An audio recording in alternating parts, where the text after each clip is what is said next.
ඔබ සියලු දෙනාටම ධර්ම අවබෝධයට කරුණු සැකසෙන සුබ දවසක් වේවා.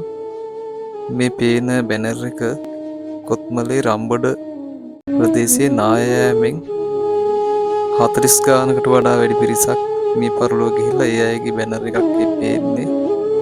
අපි මේ දින කීපයකට එහා පැත්තේදී ඒ රම්බඩ ප්‍රදේශයට කොත්මලේ ගියා. ඒ අවස්ථාවේදී රම්බඩ ප්‍රදේශයේ දැකපු දේවල් මේ ඔබට පේනවා. මේ පේන්නේ චූටි දරුවෙක් පාවිච්චි කරපු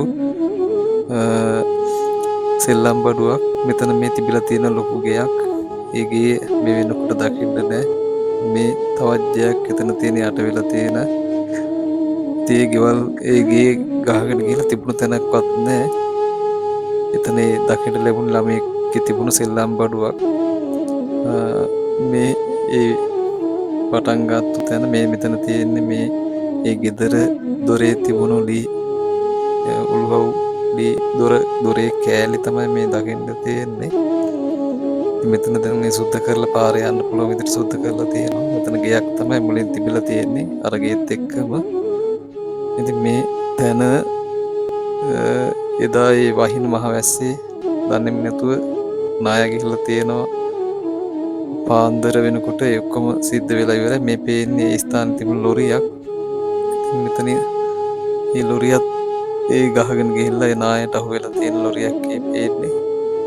මේ මෙතන මේ ප්‍රදේශේ ඉඳලා තමයි මේ නාය ඇවිල්ලා තියෙන්නේ. මේ උඩ ප්‍රදේශේ ඉඳලා මෙතන විශාල නායක් ගිහිල්ලා තියෙනවා.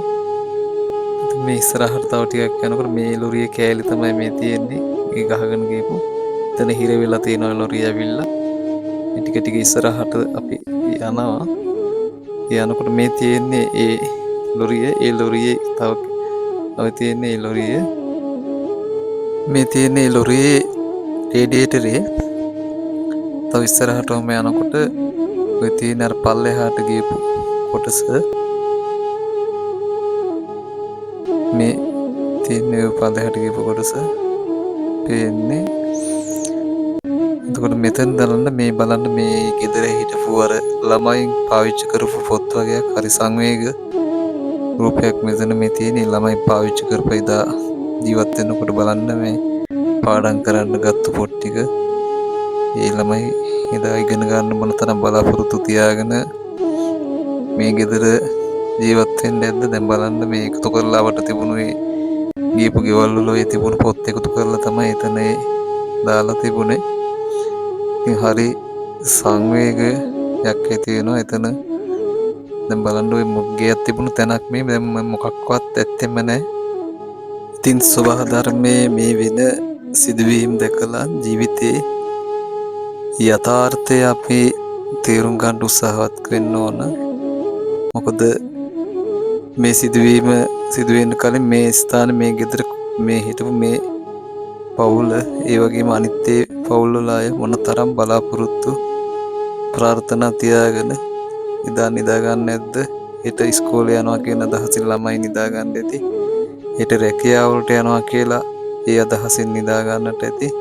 නොඑක් බලාපොරොත්තු වලින් සමහර අය ඉන්නේ ඇති. හෙට දිනේ දාන තිබුණු අය පන්සලට ගිහිල්ලා ඒ පින්කමේ කටයුතු කරනවා කියන අදහස තිබුණු අය.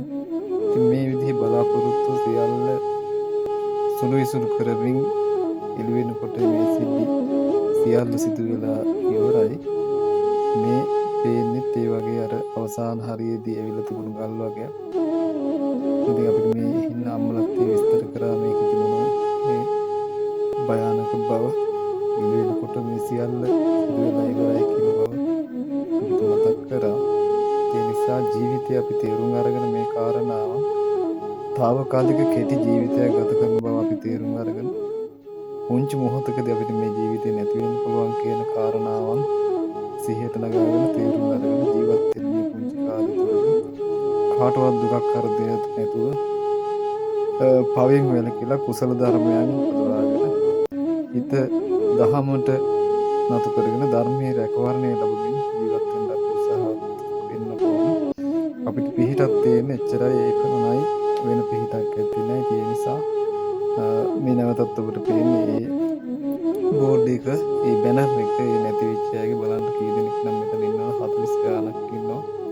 එකම පවුල් වල එකම පිරිසක් එකම වාසකම තියෙන අය මෙතන ගොඩක් ඉන්නේ. ඉතින් මේ ජීවිතයේ අවසානයේ බලන්න අවසාන ඒ හිතපු නැති විදිහට තමන්ගේ ජීවිතේ ඒ ඉරණම ඒ වෙනස් වීම සිද්ධ වුණ හැටි.